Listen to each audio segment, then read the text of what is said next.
O programa a seguir é livre para todos os públicos.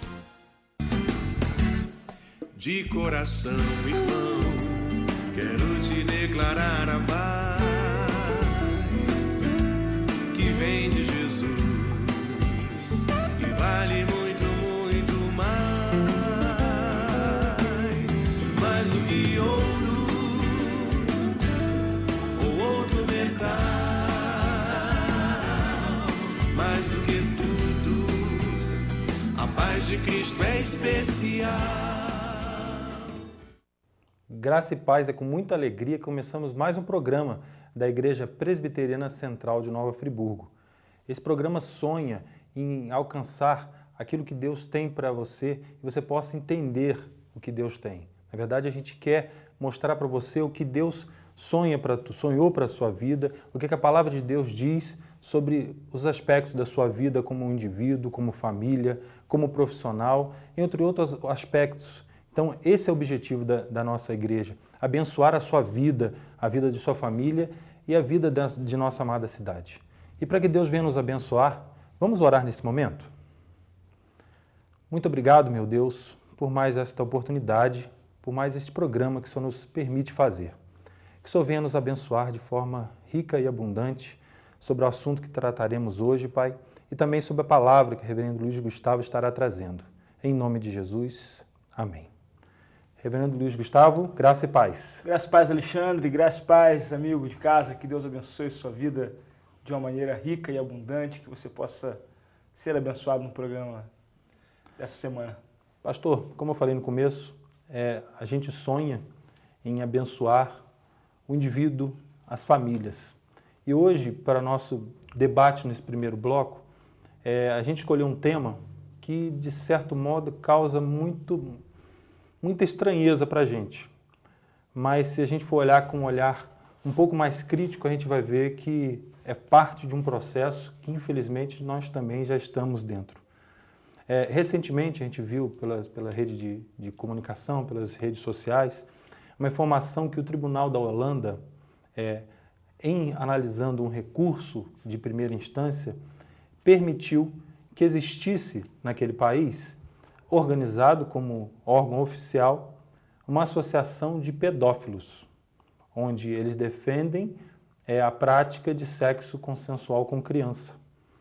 Isso, para a gente, soa muito estranho, porque como que pode o Estado, como ente que deve prezar pela família, pela sociedade, pelos bons costumes, e a lei holandesa tem isso como princípio também, embora a gente vê que vários aspectos da lei têm se perdido, mas como princípio geral existe a preocupação da manutenção da sociedade.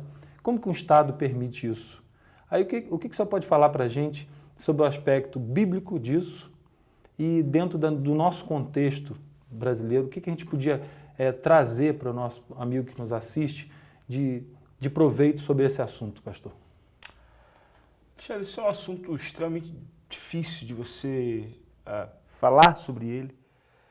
É um tema bastante complexo para nós como igreja brasileira, até como sociedade brasileira, porque a pedofilia, ele é ainda um aspecto, graças a Deus ainda é, mas eu não sei até por quanto tempo vai ser, uma coisa que ainda gera uma repulsa muito forte. Então, quando esse assunto chega aqui pra gente e diz assim, puxa vida, uma associação de pedófilos, né, sexo consensual com criança, isso existe, isso é possível, né? Então eu penso o seguinte, eu penso que é muito complicado você fazer uma análise in loco do que está acontecendo na Holanda e uma análise simplesmente contemporânea, assim, atual do que está acontecendo na Holanda, viu, Alexandre? Sim. Como é que aquele povo, que nível de perversão aquele povo chegou a ponto de achar normal o sexo consensual com crianças, né? Então, assim, nós que estamos num processo menos avançado no que se diz respeito a essa política, né? Eu não sei se, na verdade, essa política ela tem um processo que avança ou regride, né? É difícil. Mas até... vamos entender que nós não estamos ainda no patamar deles, né? Ou de regressão ou de avanço nesse aspecto, né? Mas assim, você precisa olhar para trás.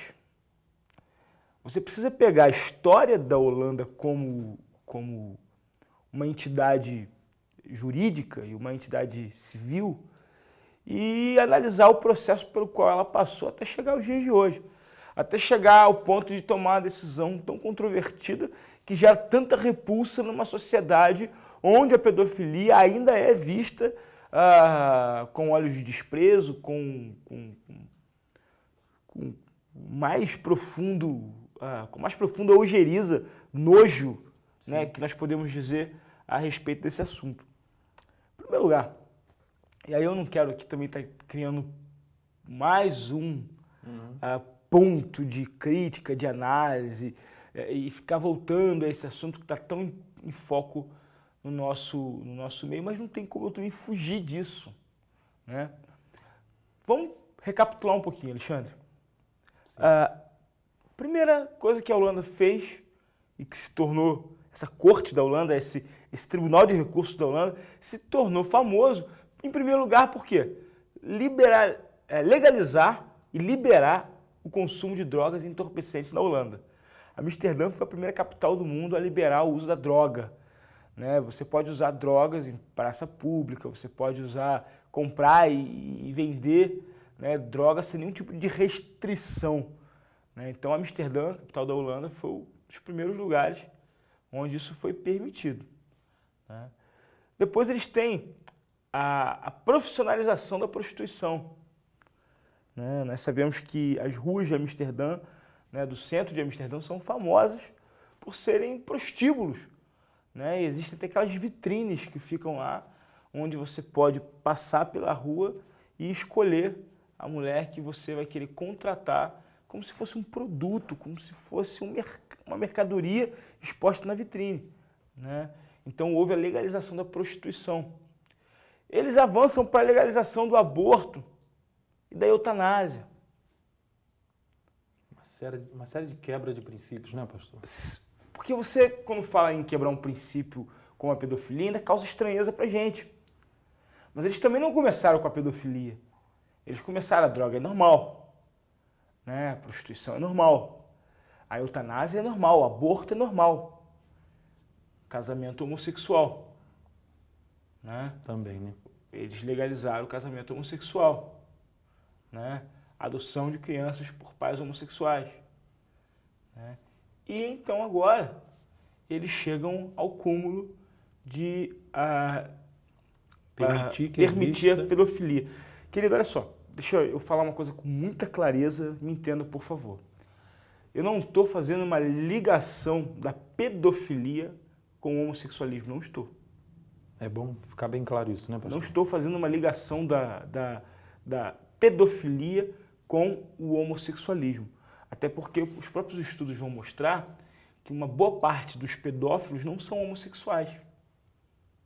Uma boa parte dos pedófilos são heterossexuais. Sim. Né? E a pedofilia não acontece apenas no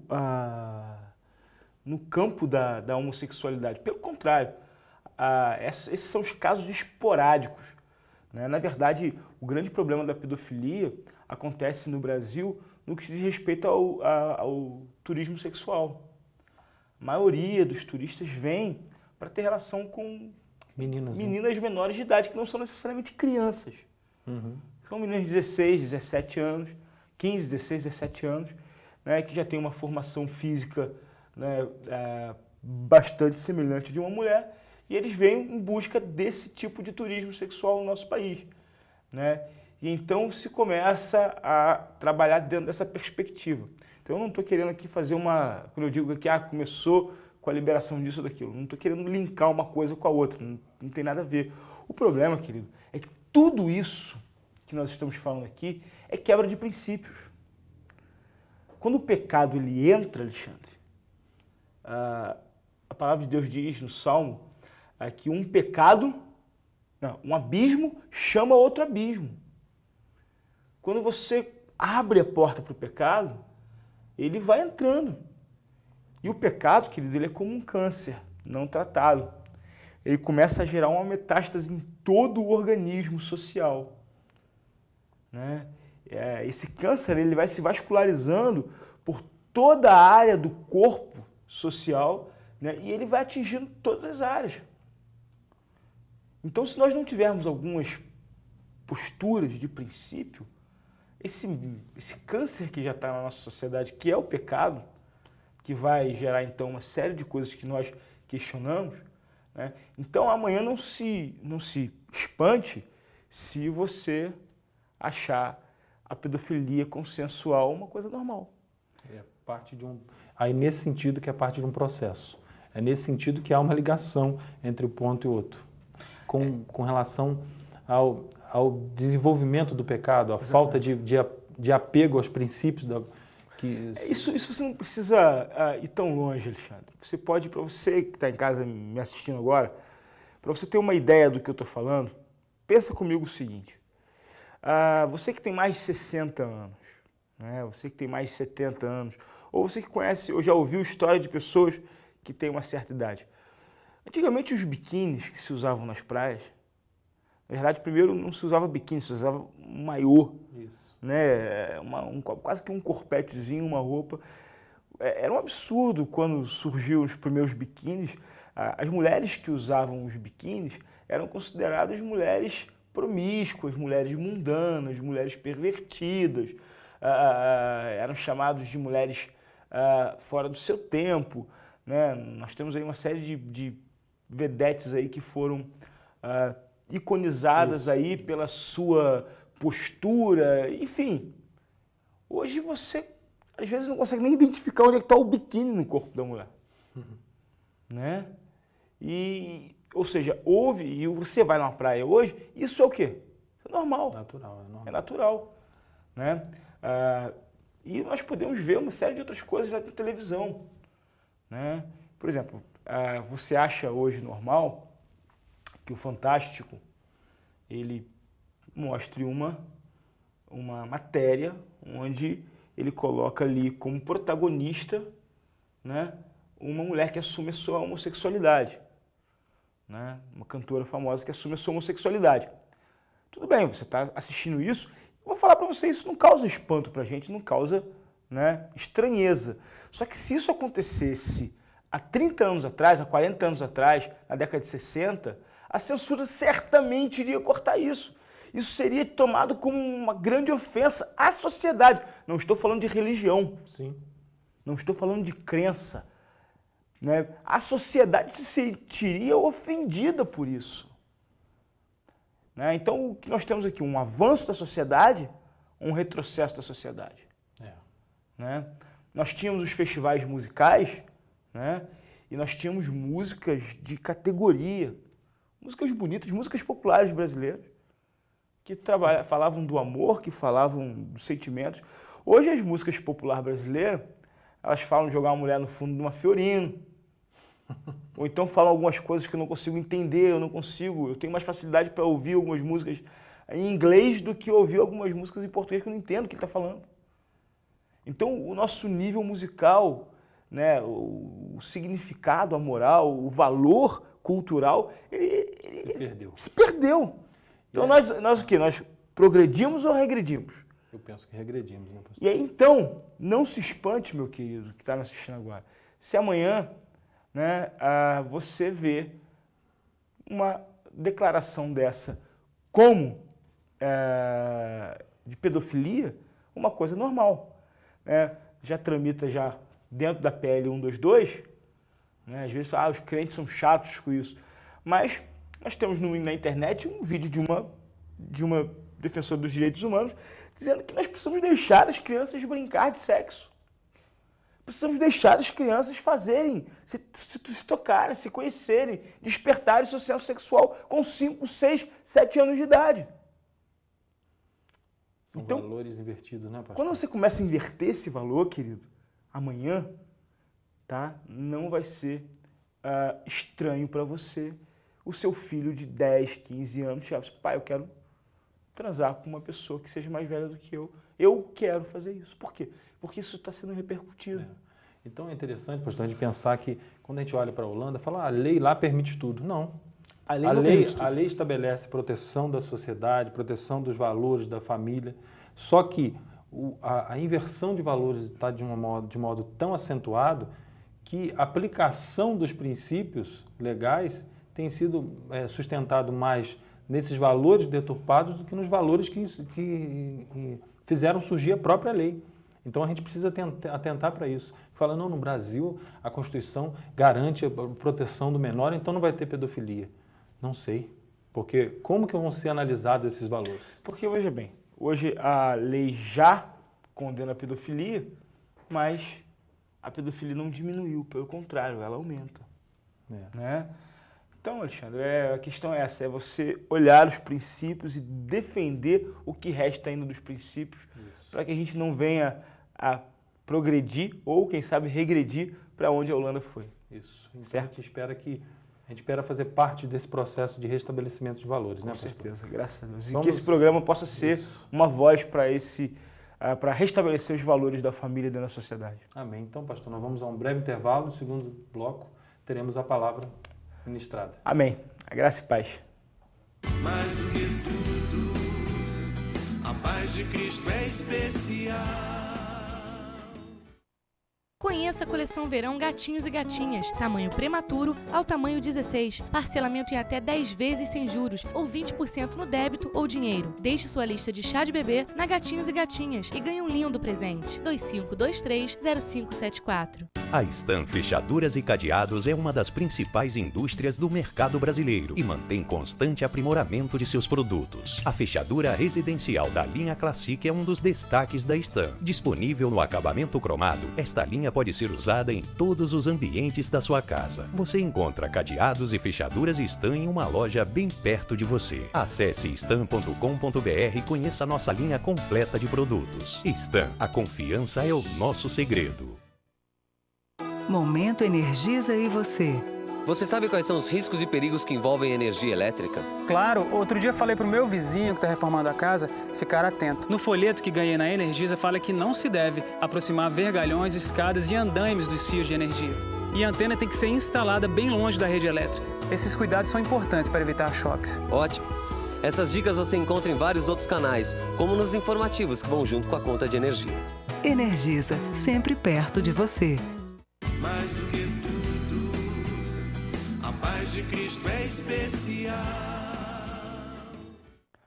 A graça e a paz do nosso Senhor Jesus Cristo, que Deus abençoe. Nós estamos de volta com o programa da Igreja Presbiteriana Central de Nova Friburgo. E agora eu quero compartilhar com você a palavra do Senhor, a palavra do nosso Deus, para que ela possa abençoar você. E hoje eu quero meditar com você no livro dos Juízes, capítulo 3, verso 31. E o tema da minha mensagem hoje é a persistente misericórdia de Deus. A persistente misericórdia de Deus. Só o tema já nos leva a perceber uma coisa, que a misericórdia de Deus é algo que persiste na nossa vida. O livro de Lamentações traz no capítulo 3, a partir do verso 22, um texto maravilhoso que diz que as misericórdias do Senhor são a causa de nós não sermos consumidos. As misericórdias do Senhor se renovam toda a manhã. Ou seja, bom é esperar no Senhor. As misericórdias de Deus, elas, por mais que nós não mereçamos, por mais que nós não sejamos dignos e não somos dignos da misericórdia de Deus, ela ainda assim se renova e persiste em sustentar a nossa vida e impedir que nós sejamos consumidos nesse mundo mal. É sobre essa persistente misericórdia que eu quero falar nessa hora com você. E no capítulo 3, no verso 31, nós temos um versículo que conclui o capítulo 3 e abre o capítulo 4, mas esse versículo ele traz nele mesmo todo um período, toda uma história contida, né, que nos remete a outras histórias anteriores e outras histórias posteriores a ela, mas que vão comunicar a misericórdia de Deus. Diz assim: depois dele foi Sangar, filho de Anate, que feriu 600 homens dos filisteus com uma aguilhada de bois, e também ele libertou a Israel. Amém? Querido, eu quero falar com você sobre a misericórdia de Deus. E nós temos aqui um personagem que não é muito conhecido. Podemos dizer que Sangar foi alguém desconhecido, somente citado mais uma vez na Bíblia, no Cântico de Débora, que vem quase que a seguir no capítulo 5 de Juízes. Então nós temos aqui um desconhecido que aponta, que significa um dos mais conhecidos atributos de Deus, que é a sua misericórdia. É interessante que Sangar ele vem fechar aqui um ciclo que nos mostra algumas coisas interessantes. Embora o texto aqui que eu li no verso 31, ele não tenha muita comunicação, ele pode talvez não te dizer muitas coisas, mas o contexto no qual ele está inserido, isso é muito importante. Texto sem contexto é difícil de você entender. Alguns dizem que texto sem contexto é pretexto.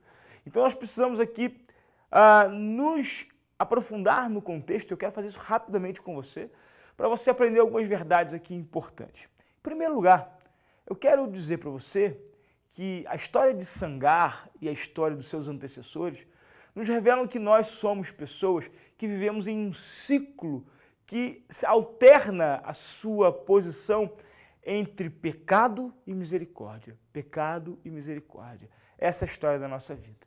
Nós somos pecadores que erramos, clamamos a Deus, pedimos misericórdia e Deus renova a sua misericórdia. Se você voltar um pouquinho na sua Bíblia, você vai ler comigo, lá no verso 7 do capítulo 3. Acompanhe comigo. Os filhos de Israel fizeram o que era mal perante o Senhor e se esqueceram do Senhor. A palavra de Deus diz que esses homens pecaram, erraram, adoraram a deuses estranhos. Mas no verso 9 vai dizer que eles clamaram a Deus. E Deus levantou Otiniel, filho de Kenaz, um homem que se levantou e foi defender Israel, e Deus, através daquele homem, trouxe libertação, trouxe transformação, e diz o texto que Israel ficou 40 anos em paz durante o governo de Otiniel, filho de Kenaz. Ou seja, aquele povo fez o que era mal perante os olhos do Senhor, recebeu os castigos, sofreu a consequência de andar fora dos caminhos do Senhor, pediu perdão e Deus perdoou. Levantou um libertador e trouxe libertação. Mas é interessante que a partir do verso 12, depois desses 40 anos de paz que vieram sobre o período de Israel, esse povo de Israel, diz o verso 12 aqui do capítulo 3, que tornaram então os filhos de Israel a fazer o que era mal perante o Senhor. Um povo que recaiu, um povo que voltou à sua condição pecaminosa e depois voltaram a adorar deuses estranhos, voltaram a ter atitudes erradas fora da vontade do Senhor. Acontece que o pecado, querido, traz consequência para a sua vida. Quando o pecado traz consequência para a sua vida, você fica à mercê do pecado. E diz esse texto aqui que Deus levantou um homem chamado Eglon, o rei dos Moabitas, que subjugou por 18 anos o povo de Israel. E aquele povo se tornou escravo e tudo que eles tinham tinha que ser dado para esse rei moabita para que eles não viessem morrer. Cuidado com as alianças que você faz na sua vida. Cuidado com quem você se aproxima, com o que você se aproxima. Cuidado com o que você se une, porque isso pode transformar você em um escravo. Isso pode transformar você em alguém cativo a coisas que talvez você não queira no futuro. E isso aconteceu com o povo de Israel. Mas no verso 15, depois desse povo ficar 18 anos servindo a Eglon, rei dos Moabitas, os filhos de Israel clamaram ao Senhor.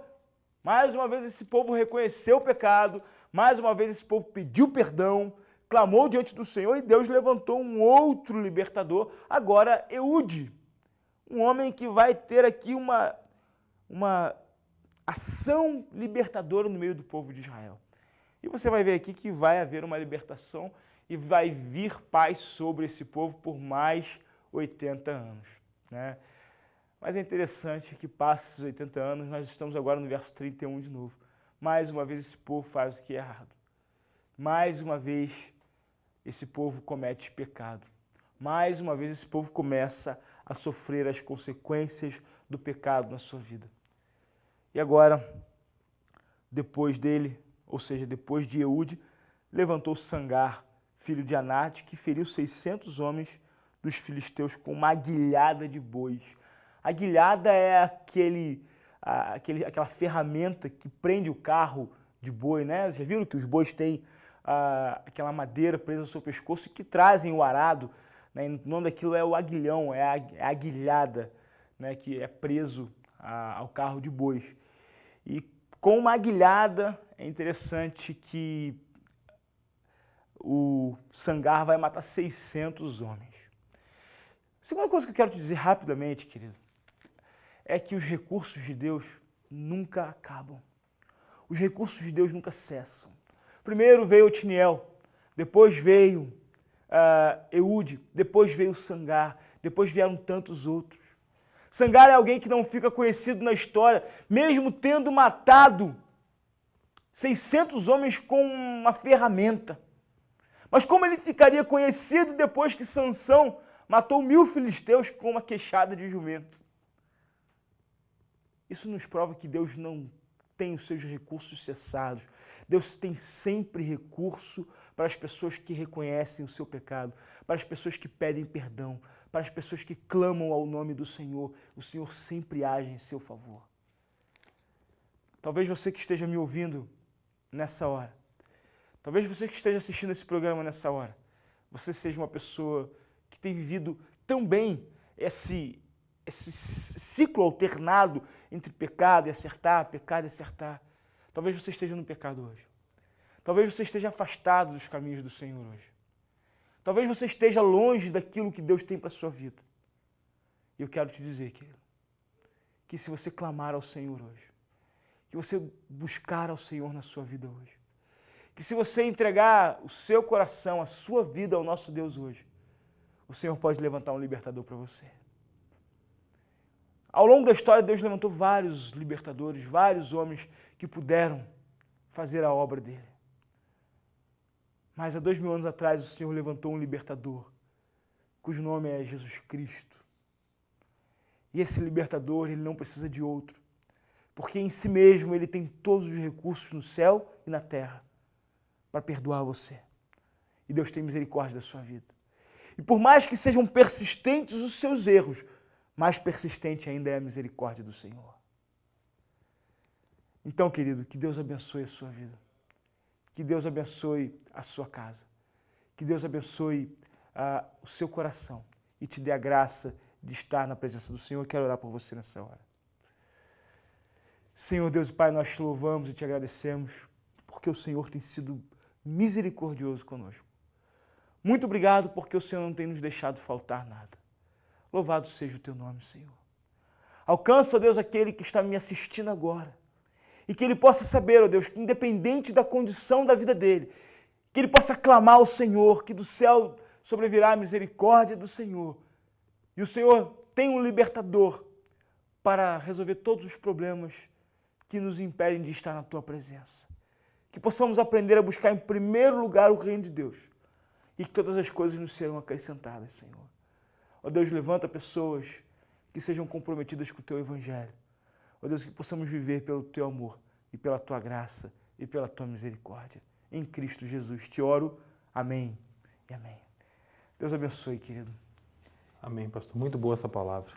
Quem quer assistir um culto e nos visitar, quais são os horários, pastor? E nosso endereço? Todos os domingos, às 9 horas da manhã e às 7 horas da noite, na Igreja Presbiteriana Central de Nova Friburgo, na Rua Oliveira Botelho, número 15, no centro da cidade. Com certeza você vai ser muito bem-vindo, você vai ser recebido com muita alegria na nossa igreja. Nós estamos lá, né, Alexandre? Exatamente. Esperando os nossos amigos para... Sem dúvida. Algumas pessoas têm assistido o programa, Tem algumas procurado. pessoas têm assistido o culto na nossa igreja, têm ido lá, Eu quero agradecer a você que tem assistido o nosso programa, que tem ido à nossa igreja, que Deus abençoe a sua vida. Nós ficamos muito felizes quando vendo você lá. Quando chega alguém lá, eu assisti o programa Graça e Paz, Muito né, bom, né? e vim aqui para conhecer a igreja. Nós ficamos muito felizes em saber que o nosso programa está chegando e está compartilhando a palavra de Deus com você na sua casa. Você pode também mandar um e-mail para a gente, sugerindo temas, falando, dando orientações, dando indicações para o nosso programa.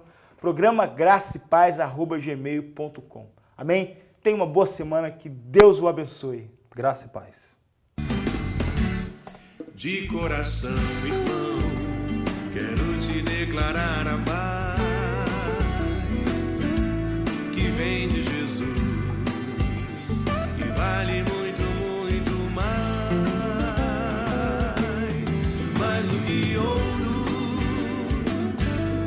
ou outro metal,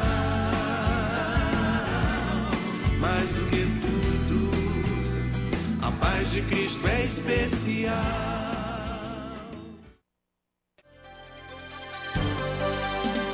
TV Zoom, o melhor canal de Nova Friburgo.